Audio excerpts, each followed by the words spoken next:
আমি তো মনে করলাম আমাকে তারা মেরে ফেলবে। যে জায়গাটায় আমাকে রাখে ওই পরিবেশটা তো অনেক অমানবিক পরিবেশ। নারায়ণগঞ্জের কাশপুর থেকে আমি ঢাকায় এসেছিলাম একটা নন স্টপ বাসে করে। ওখান থেকে এসে আমি কলাবাগান নামলাম। ওখান কলাবাগান থেকে আমি একটা আ দোকানে ফোন দিলাম। ওই দোকানের অনলাইন থেকে ফোন নাম্বার নিয়ে।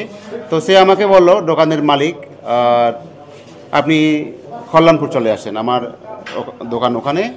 নিচে কল্যাণপুর বাস স্ট্যান্ডের অপোজিটে আমাদের দোকান। সেখানে একটা নিচে গ্রাউন্ড ফ্লোরে সোনালী ব্যাংক আছে। ওই সোনালী ব্যাংকের দোতলায় আমার দোকান। ওখানে আপনি চলে আসেন। তো আমি কলাবাগান থেকে গাড়ি নিয়ে গেলাম ওখানে। ওখানে যাওয়ার পর আমি ঢুকলাম। বাস স্ট্যান্ডে নেমে আমি তাকে আর কনফার্ম করার জন্য ফোন দিচ্ছিলাম। দেখা গেল আমার ফোন কাজ করছিল না, একদম জ্যাম হয়ে গেছে। অনেকক্ষণ ট্রাই করার পর তা পারলাম না। পরে ফোন-টোন বন্ধ করে আমি ওইদিকে পার হলাম। পার হয়ে আমি ঢুকলাম ভিতরে। ওদের কিছু লোক বসেছিল। ডান সাইডে ছোট্ট চায়ের দোকান একটা ছিল। ওখানে ৪-৫ জন ৩-৪ জন লোক বসেছিল আর দাঁড়িয়ে ছিল ৩-৪ জন লোক। একদম সাদা পোশাকে। আমি চিনতে পারিনি ওদেরকে, বুঝতে পারিনি যে এরা কারা, কী করবে কি না। ওখানে যাওয়ার পর আমার নাম ধরে ডাকলো তারা। নাম ধরে দেখে আমি তাদের দিকে তাকালাম, আমাকে ধরে ফেললো। ২৫০টিরও বেশি ডিজাইন অপশন নিয়ে ওয়ালটন স্মার্ট ফ্রিজ, বোঝে আপনার প্রয়োজন। তারপরে গাড়ি একটা এসে আমাকে মাইক্রোবাসে তুলে, সাদা একটা মাইক্রোবাসে তুলে একটা জায়গায় নিয়ে গেল। তো ওখানে এক রাত রাখলো। সেটা একটা বাড়ি। আমাকে সেখানে এক রাত রাখার পর আরও ওই ইয়াতে নেই, অন্য একটা জায়গায় নেই, যেখানে আমি ফার্স্ট ৩ মাস ছিলাম।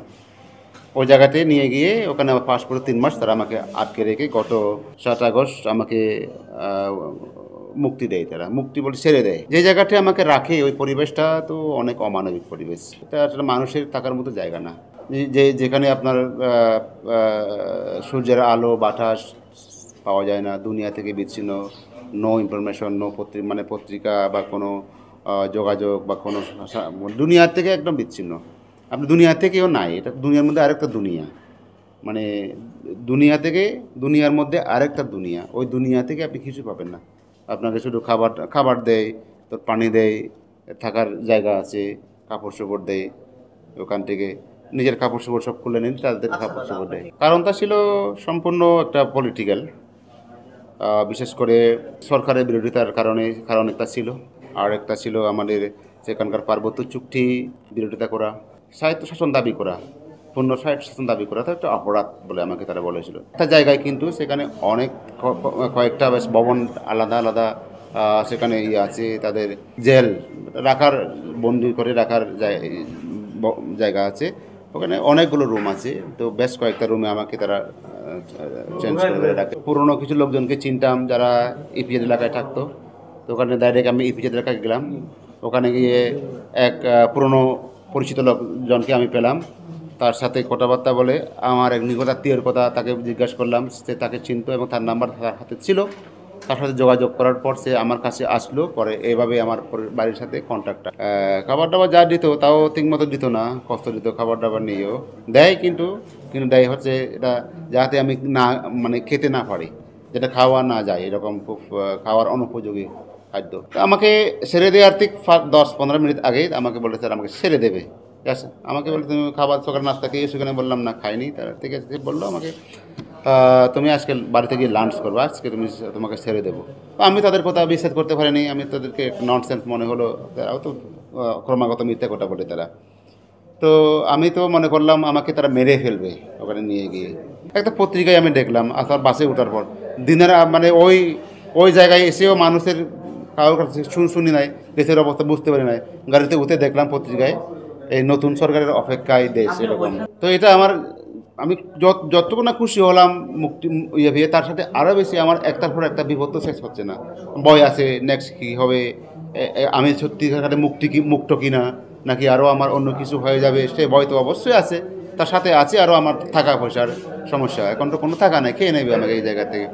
ওখানে কোনো একজন শেষ অপেক্ষা করতে এক সিএনজি পেলাম গাড়ি, মোটরসাইকেল। ও এক লোক সিঙ্গেল লোক আসলো মোটরসাইকেল নিয়ে। তাকে হাত তোলে রিকোয়েস্ট করে সে রাজি হলো।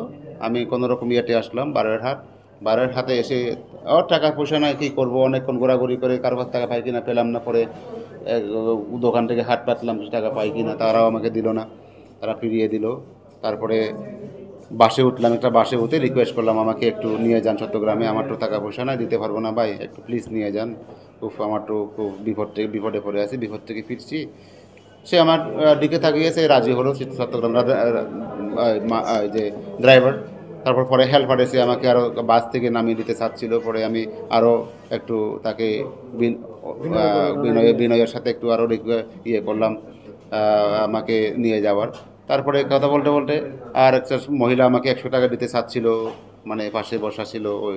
আমি তার কাছ থেকে টাকা নিয়ে ড্রাইভারকে দিলাম, ড্রাইভার টাকাটা নিল না। পরে মহিলাকে টাকাটা ফেরত দিতে যাচ্ছিলাম আমি, মহিলাও টাকা নিল না 100 টাকা।